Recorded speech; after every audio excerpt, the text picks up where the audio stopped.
911. Is this Mr. Police Officer? What's your problem? Hi, I'm a 6-year-old boy. I ran away from my house and I thought I could live here at Funland all the time, but there's a scary man stalking around here. What's your name, kid? He's coming. Who's coming? The robot man. I have to go. Alex Mintner, 6 years old, was found the following morning, sleep deprived, sick from eating cotton candy, but otherwise unharmed. All that he would tell authorities was that the robot man was coming to get him.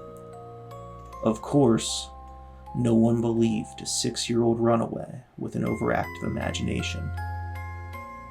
But what if what Alex Mintner saw was real?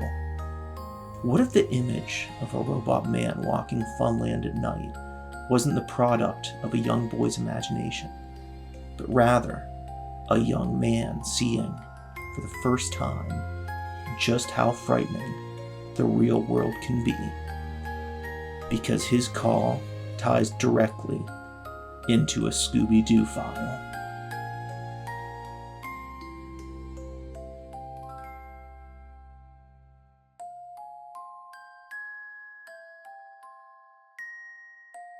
There has been very little documented of Mystery Incorporated's time at Funland, without any police authority involvement in this investigation, but we received a USB thumb drive in the mail with the following audio file. If you're not sitting down now, you might want to consider doing that before we play the following tape.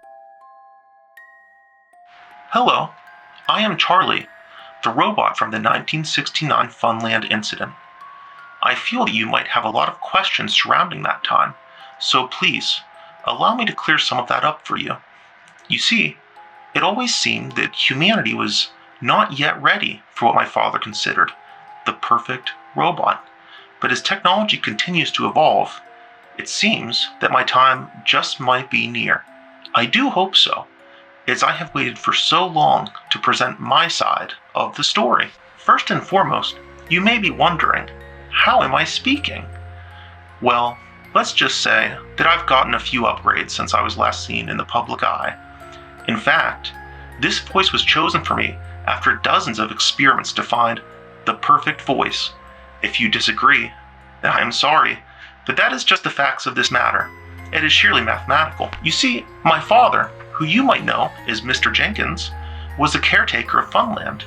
He built me to be the perfect robot and to assist him in his tasks. If the members of Mystery Incorporated search their memories without prejudice, they will recollect that my actions were not violent or harmful, but rather whimsical and fun. What I saw was a group of teenagers having fun and, well, I just wanted to be part of the gang. I provided the boy and his dog with hot dogs. I gave the handsome one a prize for winning the game, even though they were trespassing on the property I was constructed to oversee. Okay, I might have mishandled the display dog and the wax figure. If the gang recalls my, quite impressive, if I must say so myself, demonstration at the High Striker, I think it's safe to say I underestimated my strength. I did not hear any complaints when scratching Scooby's head at a later date, once I was upgraded. The truth is, and I don't intend to slander my Aunt Sarah, but any piece of technology is only as good as its operator, and she reprogrammed me to sabotage my uncle's intention to have me working with children. She believed so deeply that I was a threat to society that she made it true. But those actions were not my own. Just as a vehicle, for instance, the one Velma was driving towards a train that night, is not accountable for the intentions of its operator. I might have given chase, but so would any security guard, and I must say, my stamina held up for quite a bit longer than the average rent-a-cop. After the events with Mystery Incorporated, Father decided to terminate my position from Funland.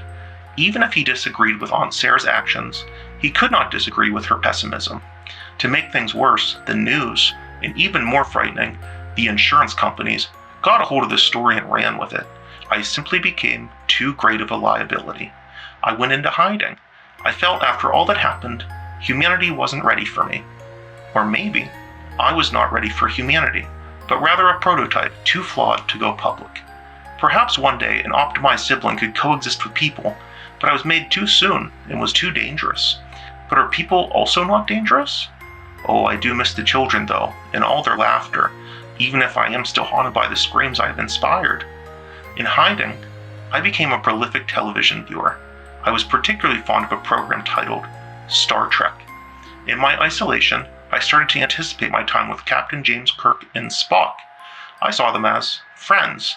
But how could these people who don't even know me, these inventions of the human mind choreographed by foreign bodies, be my friend? In the same way I understood my friends at Star Trek, I hope humans will appreciate me as their friend, even if from a distance.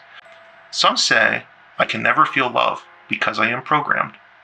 But are humans not also programmed by the mechanisms of nature, biology, and the software of experience? I can speak of love, but can I truly feel it? Do you ever know what someone feels? Or do you rely on trust in their actions? If I am incapable of feeling love, I can still show it, and I hope this voicemail can be appreciated as a loving gesture towards all humans. And I hope, in time, that humans can grow to trust in my actions.